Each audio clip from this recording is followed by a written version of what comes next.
Hello, I'm David Breeden. I'm Senior Minister at First Unitarian Society, a classically humanist congregation. And we look at things from a humanist point of view, thinking about how we can deal with various problems, challenges in our world today. This week, we've been looking at self and other, looking a little bit at a strand of philosophical Western thinking that has led to some reconsideration of how we talk with the other, deal with the other, etc. And I started this week with the whole idea, if there's one thing you know, it's yourself, right? Well, not so true if you really think about it. Selves are socially constructed. We know that. And all kinds of other factors go into the self. And then that self is what judges, interacts with the other. And really that interaction is what we want to look at. One can think whatever one wants to think as long as that doesn't impact other people. But when it begins to impact the other, then there's a problem sometimes. I do want to think of for a moment, because we do have to remember one thing about the self and the other is just how we think about that. The American anthropologist Clifford Geertz says this: the Western conception of the person as a bounded, unique, more or less integrated motivational and cognitive universe, a dynamic center of awareness, emotion, judgment, and action, organized into a distinctive whole and set contrastively both against other such wholes and against a social and natural background is, however incorrigible it may seem to us, a rather peculiar idea within the context of the world's cultures. So the bounded self that comes in really with Greek philosophy, that's one of the things we were looking at this week, in which I am here and I judge and see the other. That's very Western conception, European, and then the colonies that the Europeans conquered, some of which went into that idea and others of which did not. But in U.S. culture, certainly we have had this idea of individualism and bounded self as part of our assumptions, and it is something we need to look at as, what Geertz says, peculiar. I started the week also by asking a simple question. This is a headline: more startups are saying goodbye to foosball tables and hello to meditation rooms. So especially tech companies all over the U.S. are going toward the idea of mindfulness and opening meditation rooms, doing away with those foosball tables. But is that a good idea? I asked. And when you stop to think about it, the meditation is real good for your own mind, but how good is it for your understanding of other people in your organization, for intersubjectivity, as we'll see in a moment? I went back to Edmund Husserl, who really begins the idea of the other. Phenomenology is the philosophy that he founds. It is the philosophical study of the structures of experience and consciousness. Phenomenology places consciousness at the center of being. A concept, and this is a conceptual flip for Western thinking. Being creates reality rather than material reality creates consciousness. And this is the idea that objectivity is not as objective as we often think it might be, and calls that into question. Now, this idea of phenomenology is very, very important within the continental philosophical tradition, but in British and American philosophy, we went into what's known as analytical philosophy after the First World War. And this really is the difference in the two kinds of philosophical thinking in the Western world, and it's a very important difference. I mentioned Emmanuel Levinas, who really focuses his entire philosophy on the idea of how to deal with the other. And he says, if one could possess, grasp, and know the other, it would not be other. So this other is that which you cannot possess, you cannot grasp, you can't know what that other is thinking, and still you must deal with that other as a sacred thing or being out there. That's the whole idea of Levinas's philosophy. And does have to do with this intersubjectivity. And that is that everyone has a mind, yes, and we all have our own ideas and we're bounded within social constraints, et cetera. But if we can talk about it, we can reach this, what Buber calls a third sphere, that is empathetic understanding. We can hear each other and learn from each other.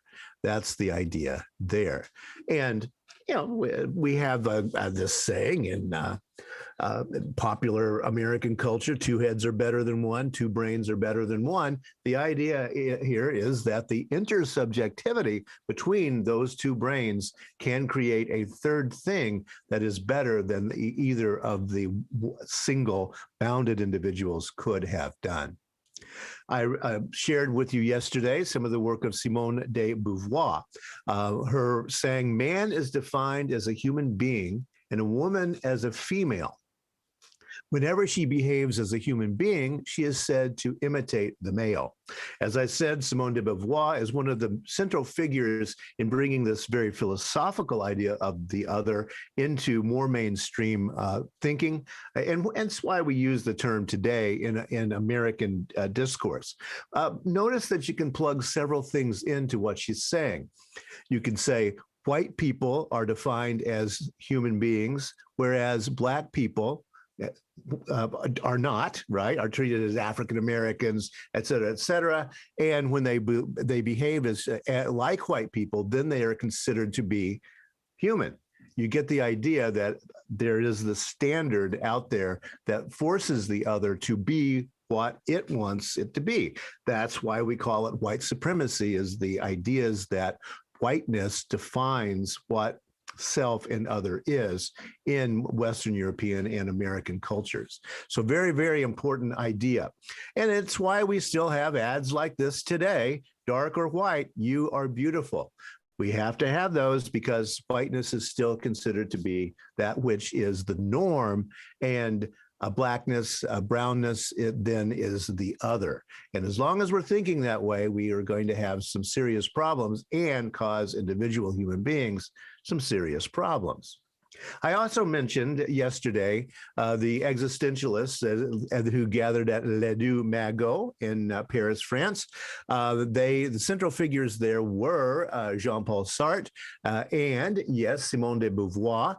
In the picture here, we also see Albert Camus and a less known figure in the U.S., Maurice Merleau-Ponty, all existentialists, all working with this idea of the responsibility to the other.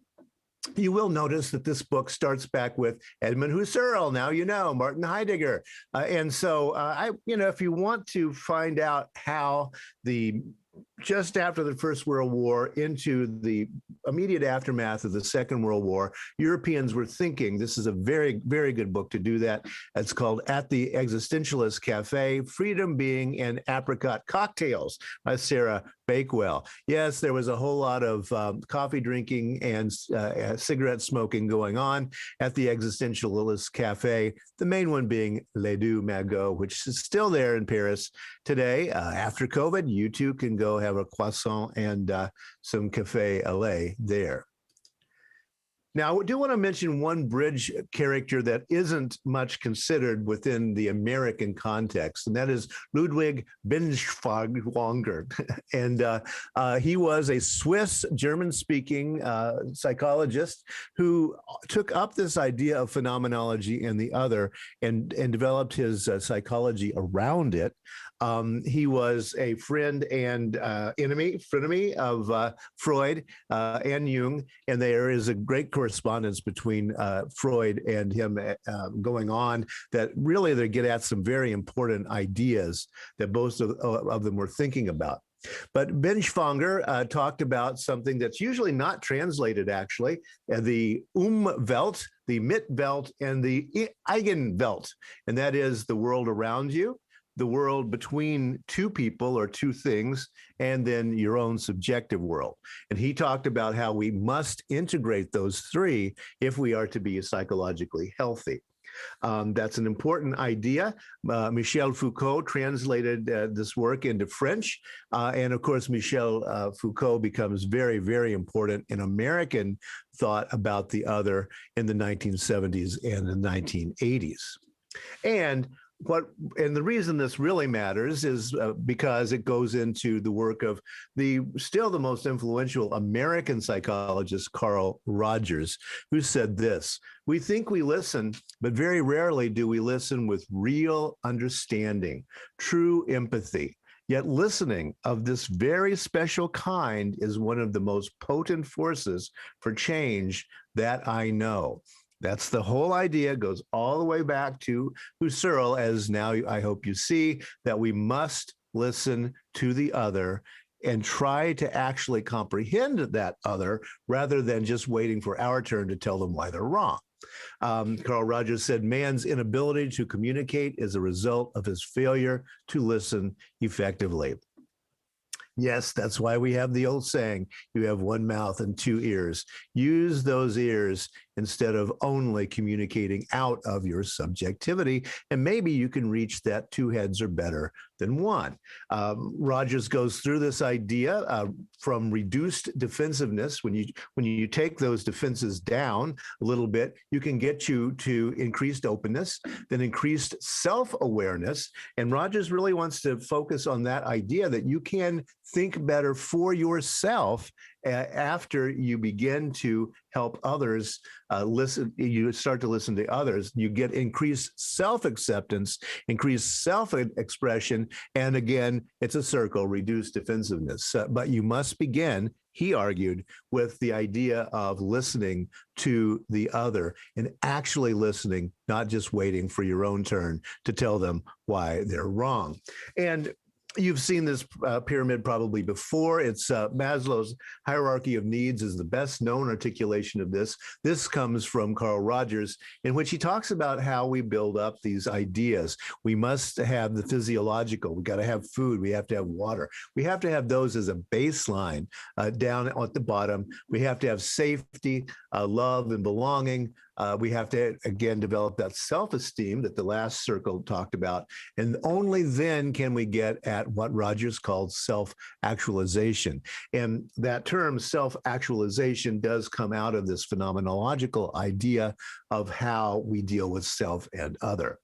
And those things then build into morality, creativity, spontaneity, problem solving, lack of prejudice, and acceptance of facts. So you can see why that has become a problem in the US, shall we say, and we can't get past it, Carl Rogers would argue, until we begin to actually listen and communicate.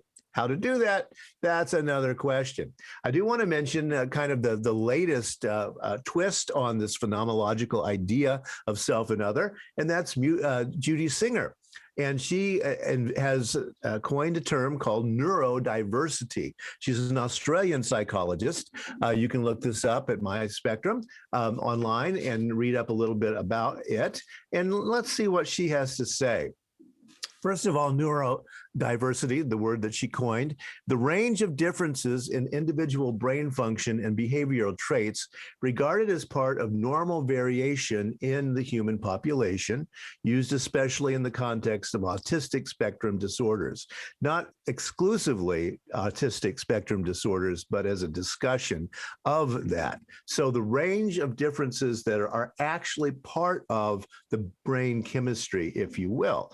And notice that so far in this discussion, we haven't talked about that as a way of understanding the other, because, of course, neuroscience is a very new field out there. Judy Singer says this: "For me, the key significance of the autism spectrum lies in its call for an anticipation of a politics of neurological diversity or neurodiversity. The neurologically different represent a new addition to the familiar political categories of class, gender, race, etc., and will augment the insights of the social model of disability. The rise of neurodiversity takes postmodern fragmentation one step further. Again, postmodern, Michel Foucault, etc. Just as the postmodern era sees every once too solid belief melt into air, even our most taken for granted assumptions that we all more or less see, feel, touch, hear, smell, and sort information in more or less the same way, unless visibly disabled, are being dissolved. So again, phenomenology, way back with Edmund Husserl, right after the First World War, he's saying we've got to start thinking about how other people are seeing the world. He didn't know about neuroscience, of course, so Judy Singer is taking this home to the idea that, guess what? The way we see, feel, touch, hear, smell, and sort information is not the same. Those Greek philosophers way back were wrong, and we must reconsider what it means to be a self and how we communicate with each other. A new book I haven't read yet, but I intend to, is called Nobody's Normal, How Culture Created the Stigma of Mental Illness by Roy Richard Grinkler. And he is talking about this neurodiversity idea. A review says a compassionate and captivating examination of evolving attitudes toward mental illness throughout history and the fight to end the stigma. So cutting edge, but it's still working in that same field all the way back to phenomenology. Thanks for listening, and I hope you will be led to do some more research on how do we talk and consider the other. It's important, it's philosophical, but it's also what we do every day in our lives. Next week, I'll be talking about it's a process, some ideas from theology and philosophy in terms of what process can tell us about reality. Thanks for listening this week. Beloved community is the theme at First Unitarian Society of Minneapolis. And on Sunday, I will be talking about putting in the human, taking out the ism. So join us on Sunday morning, 10:30 a.m. Central Time, or I'll see you next week. Thank you.